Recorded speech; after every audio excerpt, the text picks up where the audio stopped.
Using a fire extinguisher, anyone can do it, right? But did you know there are different kinds of extinguishers for different types of fires? And right and wrong ways to handle extinguishers? It's not as simple as you might think.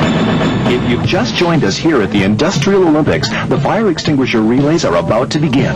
It's a showdown between shipping and the Human Development Department, and what a show it'll be. But this relay is not just about speed, Chris. Each contestant is judged on several things: assessing the fire and choosing the right extinguisher to put it out, extinguisher handling, and spray style.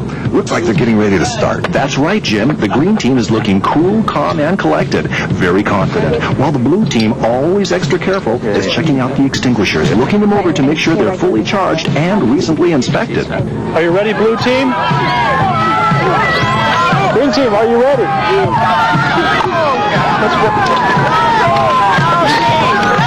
Okay, on your mark, get set. And they're off.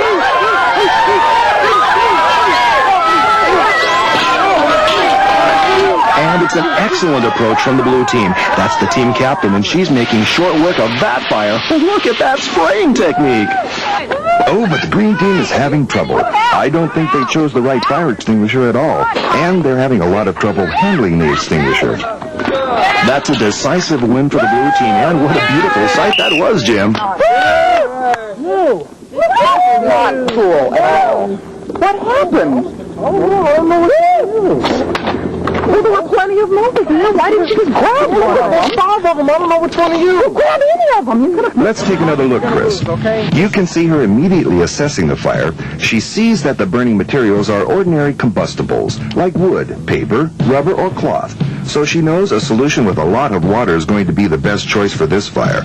She reaches for a Class A extinguisher because they're specifically designed for this type of fire. Oh, and look at that handling. The fire never knew what hit it. All right, they're set for the next run.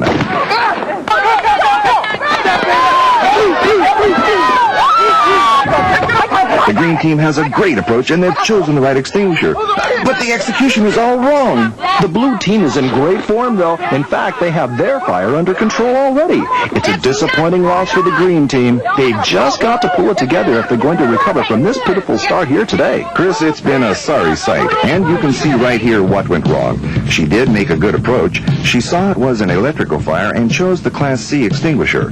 Class C extinguishers use a non-conductive extinguishing agent, so electrical current won't go from the fire to the person with the extinguisher. But right here, she's making a critical mistake. She's forgotten to pull the pin. And it's a big disappointment for the green machine. Another part of the response to electrical fires is turning off the power. But this should only be done by trained personnel, because during electrical fires, control panels and conduits may be live. The blue team has a lot to be excited about. This puts them in excellent position going into the third round. Where is the pin? I pulled the nozzle and it wasn't working. It was broken. I think we need to do it again.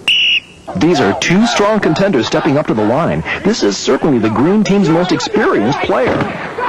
They both make a good approach, size up the fire. They both reach for the Class D extinguisher, which is the right choice for combustible metals. But they hesitate.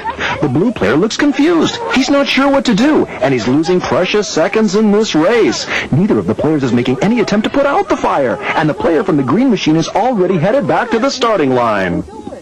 And the referee gives the green team a thumbs up. This was an excellent strategy from the green team here, Chris, that really paid off.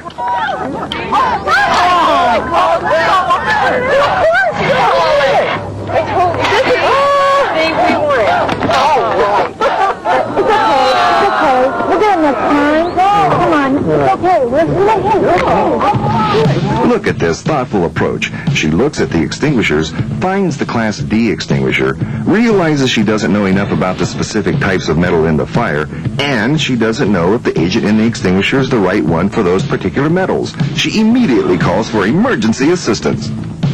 And emergency assistance she got. An excellent decision from the player in green. For the final round, the teams pick their strongest player, then points are tallied. On the count of three. One, two, three. Let's go. Blue team, you're ready. Green team, are you ready? Yes. They're up. Once again, it's a strong approach by both teams. They're sizing up the fires. They're flammable liquid fires, so they're both reaching for the Class B extinguishers to smother the flames. They're neck and neck as they attack the fires. And, oh, what classic technique from the player in blue. He already has his fire under control and is headed back to the line. The green team has a problem here. Extinguisher handling is just not at its best, and she's having trouble with the fire. Let's take another look at the player in blue. Again, he makes an excellent approach, chooses the Class B extinguisher for the flammable liquid fire. And this is beautiful. He pulls the pin, aims the extinguisher, squeezes the trigger, and sweeps from side to side. That's the classic pass technique. Pull the pin, aim the extinguisher, squeeze, and sweep back and forth. It's a decisive victory for the team in blue. Now let's go on the field to ask the captain of the blue team about her secret for success. We had a little bit of trouble with the Class B, with the combustible metals. The green team really had us there because you shouldn't ever attack a fire without knowing what you're getting into and making sure you have the right extinguishing agents for that fire. Plus, you have to know how and when to activate your company's emergency plan. Anything else you'd like to add? Portable fire extinguishers like these are really meant to be used on incipient fires. Fires that are just starting up. You have to be trained to use them and know about the hazards of fighting incipient fires. And we do. Thank you, Michelle. Thanks, Chris. Now it's on to our next event, synchronized welding competition.